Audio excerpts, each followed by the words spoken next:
Sunday morning in Aztec, New Mexico.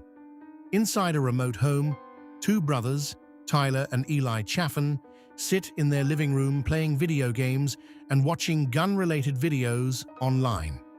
With them is a young woman named Sierra Collins, age 23.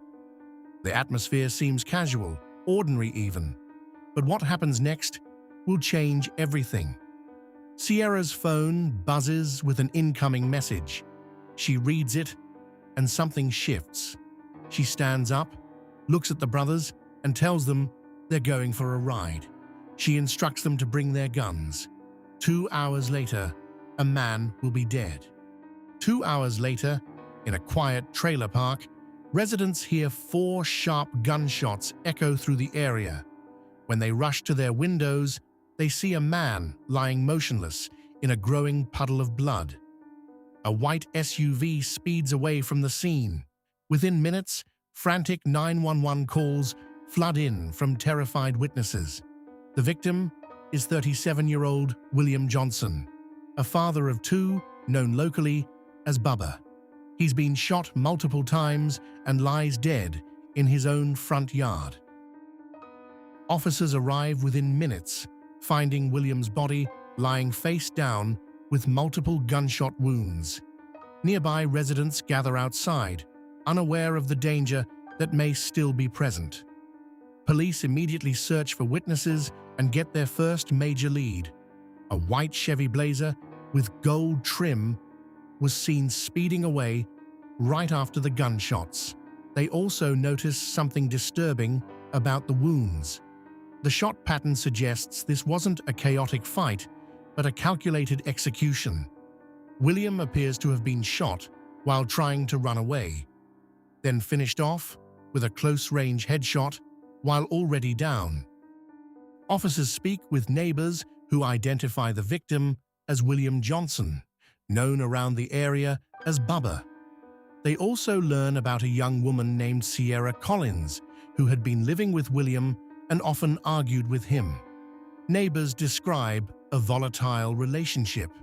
One of William's friends tells officers that Sierra had recently completed rehab and was trying to rebuild her life. Detectives quickly pull Sierra's background, multiple drug offenses, and even a restraining order she had filed against William himself. When detectives call Sierra to ask about William, she agrees to come to the police station. She has no idea she's about to become a prime suspect. In the interview room, Sierra starts crying almost immediately, but the detective quickly senses it isn't genuine grief. It seems more like fear of getting into trouble. When the detective asks for William's phone passcode to access potential evidence, Sierra refuses. She's worried about what might be on the phone. Her lack of cooperation raises major red flags. Eventually, Sierra admits she knows who killed William, but she refuses to say it inside the interrogation room. The detective agrees to go outside for a walk, leaving his recording equipment behind. During that walk, Sierra names Tyler and Eli Chaffen as the shooters and claims they're unstable. But this is only Sierra's version, a version that conveniently leaves out her own role in orchestrating the entire murder. Based on Sierra's information, investigators identified Tyler Chaffen as a convicted felon with a history of violence. They discover multiple firearms registered to the Chaffen household. The brothers are officially declared armed and extremely dangerous. SWAT teams are mobilized for a multi-county manhunt. Meanwhile, across town, Tyler and Eli are already packing their guns and preparing to flee. Convinced Sierra has betrayed them, they plan to run. SWAT teams race toward the Chaffen family home, planning to ambush the brothers there. The goal is clear: apprehend both suspects with no casualties. SWAT teams breach the Chaffen home, but find it empty. The brothers aren't there. However, they've left behind half a dozen guns, suggesting they could return at any moment.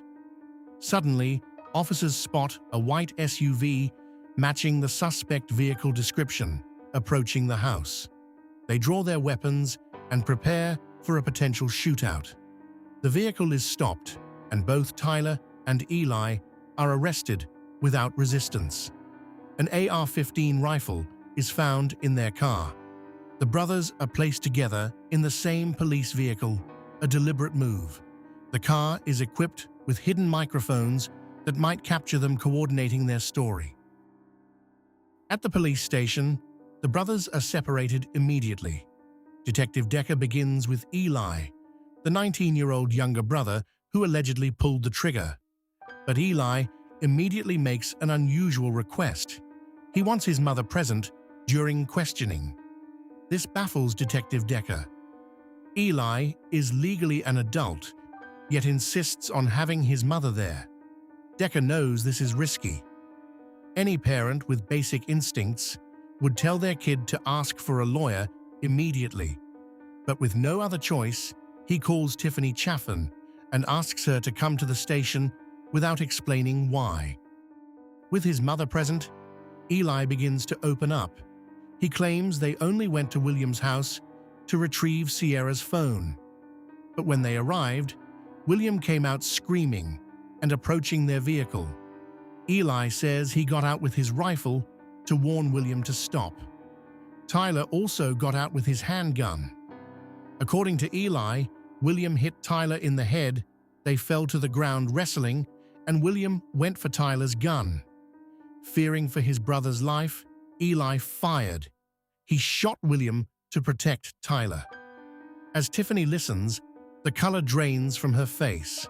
Her son is confessing to murder. She struggles to process what she's hearing, clinging to the hope that it was purely self-defense. Detective Decker moves on to interrogate Tyler separately. Tyler initially plays oblivious, claiming he barely knows who William is. But when confronted with the murder charge, Tyler immediately confesses and tries to frame it as self-defense. He says William attacked him, they fought, and Tyler hit William with his pistol. When William went for Tyler's gun during the struggle, Eli fired to protect him. But Tyler goes further. He directly accuses Sierra of orchestrating the entire thing. He claims Sierra manipulated them, told them lies about William abusing her, and tricked them into going to William's house. According to Tyler, Sierra showed no emotion when William died. She had planned this all along. After reviewing messages on Sierra's confiscated phone, investigators uncover far more involvement than she ever admitted. When Sierra is called back to the station, she seems to sense she's in trouble.